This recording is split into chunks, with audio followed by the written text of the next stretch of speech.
సాయికృష్ణ అదృశ్యం కేసులో సిట్ దర్యాప్తు కొనసాగుతోంది. కృష్ణలంకలోని సాయికృష్ణ ఇంటికి సిట్ అధికారులు వెళ్లారు.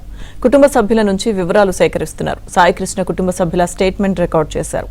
నిన్న కృష్ణలంక పోలీస్ స్టేషన్ కు వెళ్లిన సిట్ అధికారులు అక్కడ వివరాలు సేకరించారు. ఇప్పటికే విచారణ నివేదికలను ఏసీపీ దైవప్రసాద్ సిట్ కు అందించారు.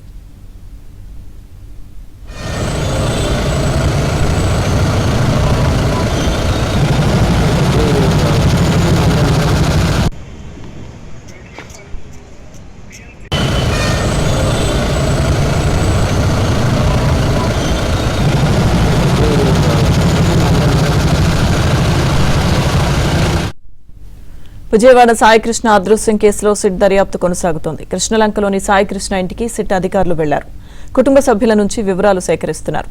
సాయికృష్ణ కుటుంబ సభ్యుల స్టేట్మెంట్ రికార్డు చేశారు. నిన్న కృష్ణలంక పోలీస్ స్టేషన్ కు వెళ్లిన సిట్ అధికారులు అక్కడ వివరాలు సేకరించారు. ఇప్పటికే విచారణ నివేదికలను ఏసీపీ దైవప్రసాద్ సిట్ కు అందించారు.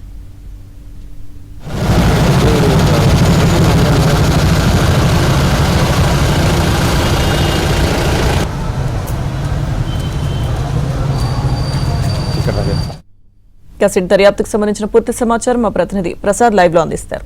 ప్రసాద్, లక్ష్మీదుర్గ సాయికృష్ణ అదృశ్యం కేసుకు సంబంధించి సిట్ అధికారులు ఈరోజు విచారణను మరింత వేగవంతం చేశారు. నిన్న ఉదయం రాష్ట్ర ప్రభుత్వం ఈ కేసు మిస్టరీని ఛేదించేందుకు సిట్ని ఏర్పాటు చేసింది. ఇది రవిప్రకాష్ నేతృత్వంలో మరో 3 అధికారులను ఇందులో నియమించింది.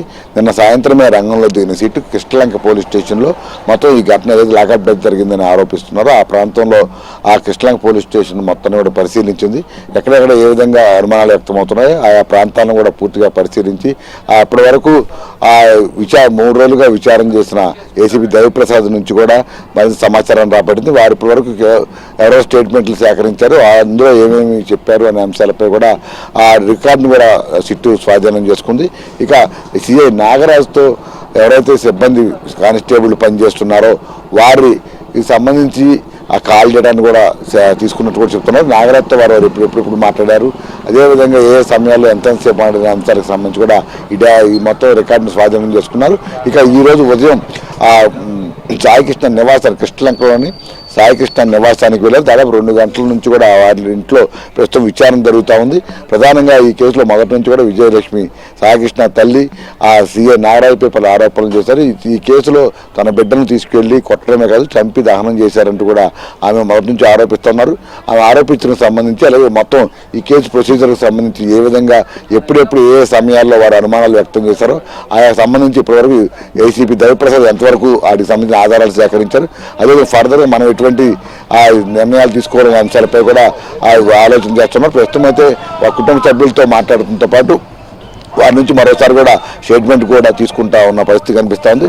ప్రధానంగా ఈ సాయికృష్ణను కృష్ణలంక పోలీస్ స్టేషన్ నుంచి బస్టాండ్లో ఉంచి అక్కడి నుంచి శ్మశాన వాటికి తీసుకెళ్లి అక్కడ దహనం చేశారనేది ప్రధానమైన ఆరోపణ. అయితే దీనికి సంబంధించి ఇప్పటికే వరమడ సిఐ పవన్ కిషోర్ కృష్ణలంక స్వర్గపూరికి వెళ్ళి మొత్తం అక్కడ ఉన్న సిబ్బందిని విచారించారు. ఎవరైతే తల్లి అనుమానం వ్యక్తిస్తుందో మే 23, 24, 25 ఈ 3 తేదీలకు సంబంధించి అక్కడ ఎన్నెన్ని మృతదేహాలు దహనం చేశారు, అలాగే అనాథ మృతదేహాలు ఎన్ని దహనం చేశారనే అంశాలకు సంబంధించి కూడా మొత్తం అక్కడ ఉన్న డేటాను తీసుకోవడంతో పాటు సీసీ ఫుటేజ్ని కూడా స్వాధీనం చేసుకున్నారు. అక్కడ ఈ దహనానికి సంబంధించిన ఇన్ఛార్జిగా వ్యవహరిస్తున్న భాషను కూడా ఇటువంటి అదుపులో తీసుకుని విచారిస్తున్నారు. ఇప్పుడు ఈ సిట్టు విచారణ ఈ రోజుతో రేపటితో పూర్తయ్యే అవకాశం ఉందని కూడా చెప్తున్నారు. మరోవైపు సిఐ నాగరాజు మద్దతుగా పెద్ద ఎత్తున ప్రజలు కూడా రోడ్లపైకి వచ్చి ఆందోళన చేస్తున్న పరిస్థితి కూడా మనం చూస్తున్నాం. ఈ పరిణామాల నేపథ్యంలో రోజుకి ఈ కేసుకు సంబంధించి టెన్షన్ పెరుగుతూ ఉంది. ఈ 2-3 రోజుల్లో సిట్టు నివేదిక వచ్చిన తర్వాత ప్రభుత్వం దీనిపై నిర్ణయం తీసుకునే అవకాశం ఉంది. లక్ష్మీదుర్గ. Thank you Prasad.